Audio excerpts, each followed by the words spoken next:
Missing out on a job that you really, really wanted is a freaking nightmare. You put in all that time, all that work, you had your heart set on it, and you imagined yourself in the role, and you thought, I'm going to get this job, and then you find out you didn't get the job. And you go, well, that was all a waste. Well, I'm a recruiter, and I've been in recruitment for 15 years, and I actually want to tell you a secret. It doesn't have to be a waste. Just because you didn't get the offer after interviewing with a company doesn't mean you can't play the long game and still get hired there. I'm about to give you a game plan and a strategy to make sure that even if you don't get the job, you can benefit from it and eventually get in with that team. Maybe sooner than you think. Let's go. The first things first, there's a ton of reasons why great candidates don't get hired for roles. I've been in recruitment for 15 years and I've seen some amazing candidates. And I'm sitting here as a recruiter thinking, you gotta hire her. She's awesome. Or I can't believe they didn't hire that guy. He was a total stud. I see that all the time. Okay, so there's a lot of reasons why really great candidates didn't get the job. But most people, when they don't get the job, they just hang up, they move on, and they go, well, what are you gonna do? Can't win them all. But there are actually things you can do to continue to capitalize on the relationships you've built. And that's what I want to talk about. Now, most people, when they find out they don't get the job, they do nothing.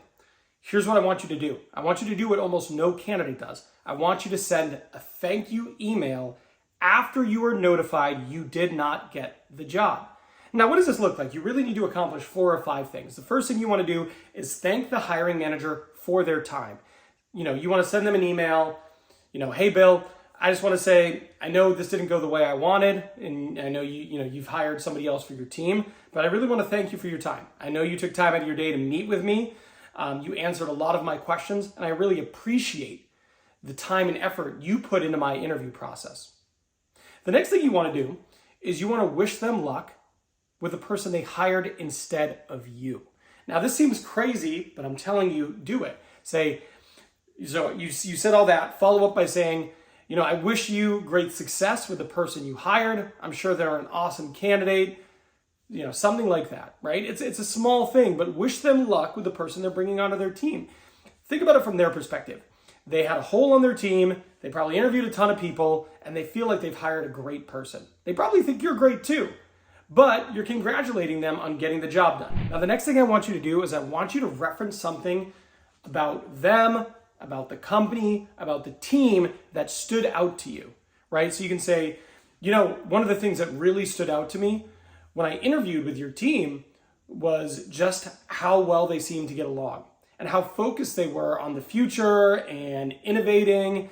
Seems like a really great team, and that will certainly stick with me, as I move on from this process. Something like that, just something kind and sincere about something specific that you remember about them, about their team, about their organization, about their product. Something like that. Just make sure you are referencing something specific that they will understand and they will know what you're talking about. Now, the last thing you want to do is saying, if you're not opposed to it, I would love to stay in touch.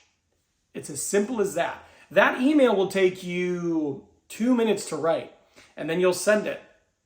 And doing that is actually a huge step in the right direction to build your network with influential decision makers who did have interest in you, because obviously they took you all the way to the end of the process. Now, what do you do next? The next thing you do is you want to follow up with them in a month. You want to reach out and saying, hey, Bill, just wanted to check in. Hope everything's doing well. I just, I drove by your facility the other day and I thought of you. How's everything going with the team? And what you're looking to do there is just build a relationship. Stay networking with them, stay in their network, and keep the door open for future opportunity. Because one of the things that might happen is they might return that email and go, you know what, Ben, I'm so glad you emailed me. I actually have another opening on my team, and I was just thinking about you the other day. You would be perfect for it. And there, voila, you have kept the door open, and then you're right there at the finish line, ready to move forward and take advantage of a relationship you've built.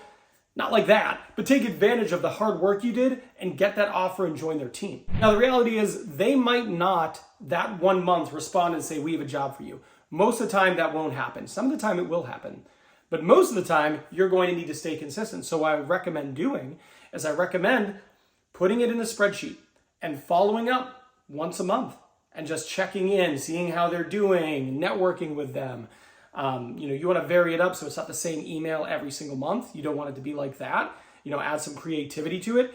But follow up with them, connect with them, and do this with all the people that you interview with at different organizations. And what you'll have there is a whole list of people who you've interviewed with, presumably you've made a great impression on, and you're following up with them, keeping doors open. And that is a great network to access as you continue to look for a new role and to keep those doors open for future roles beyond the one you're interviewing for right now. Now, most recruiters won't tell you this. There's actually a lot of things recruiters won't tell you. In fact, there's a lot of things you probably should know that recruiters keep from you. That's why I made this video here. This video here is what recruiters won't tell you. And it's all the things that recruiters do not tell candidates that candidates probably wish they knew. So I'm done here. I'll see you over there.